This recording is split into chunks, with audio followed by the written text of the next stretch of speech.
La septième porte mène mystiquement dans la réalité de la conscience du plan adamique. Adamique.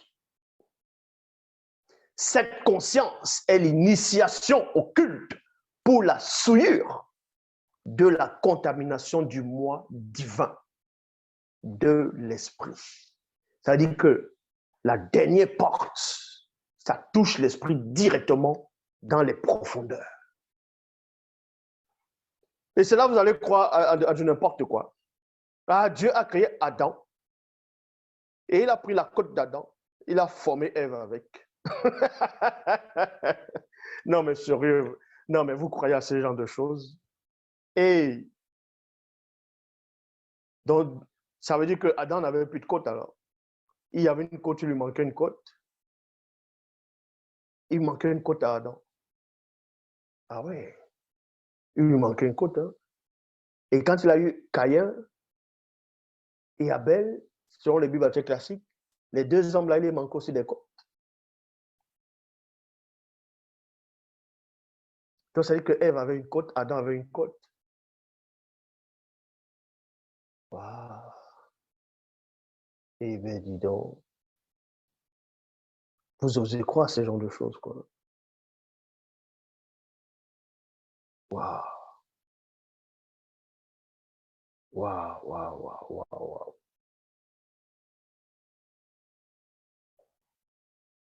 Ça fait comment d'être vous? Ça fait comment d'être ignorant? Ça fait comment d'être... je sais pas, ça fait comment d'être vous, en fait? Vous vous prosternez devant des inventions, des gens qui ont apporté des religions par le meurtre, par la barbarie, par la ruse, par la tromperie, par l'esclavage.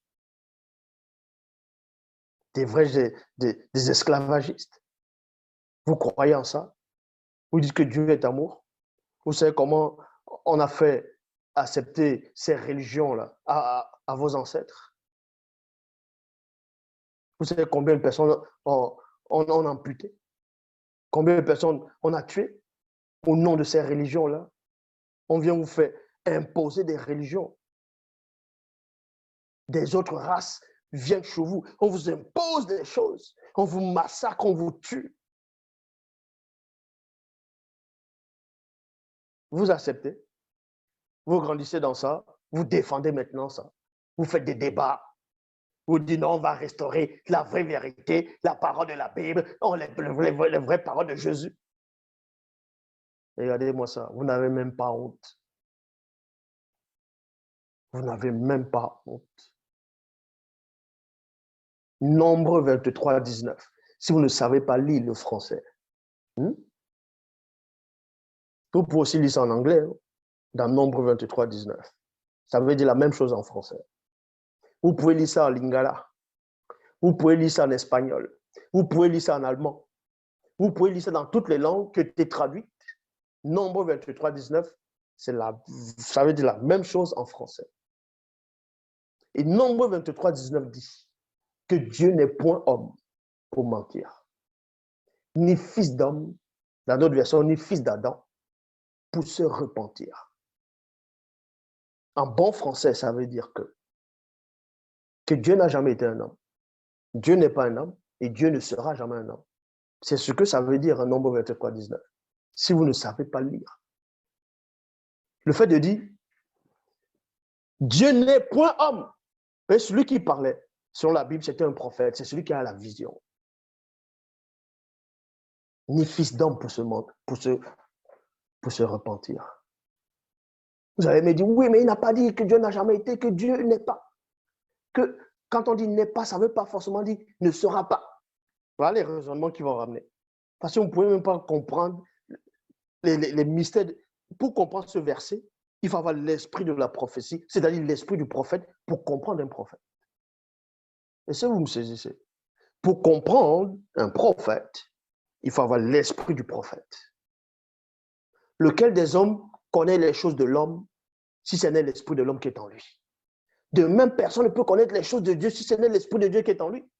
Pour connaître les choses du prophète, il faut avoir l'esprit d'un prophète. Pour connaître. C'est comme ça. Vous savez, vous pouvez m'expliquer pourquoi Satan a dit à Dieu dans Job, po, po, po, po, po, po. N'importe quoi. Nombre 23, 19 dit, Dieu n'est point homme pour mentir. Ça veut dire qu'il ne sera jamais un homme. Ni un fils d'homme pour se repentir. Ça veut montrer par là qu'il, non seulement il n'est pas un homme, il ne deviendra jamais un fils d'homme. Quand vous dites que Jésus est venu, on l'appelle fils de l'homme. Voilà un verset qui est là clair. Vous n'arrivez même pas à comprendre. Vous êtes des pauvres idolâtres. Même dans le livre de Romains, on parle de vous. Vous lisez ça, vous ne savez même pas qu'on parle de vous dans Romains. Où vous avez adoré la créature au lieu du Créateur qui est béni. On dit même qu'il est béni éternellement. Vous adorez la créature. Vous dites que vous adorez le Créateur. Regardez comment vous êtes des misérables, des pauvres arrivistes, des mongols, des têtards, des cochons, des vrais cochons.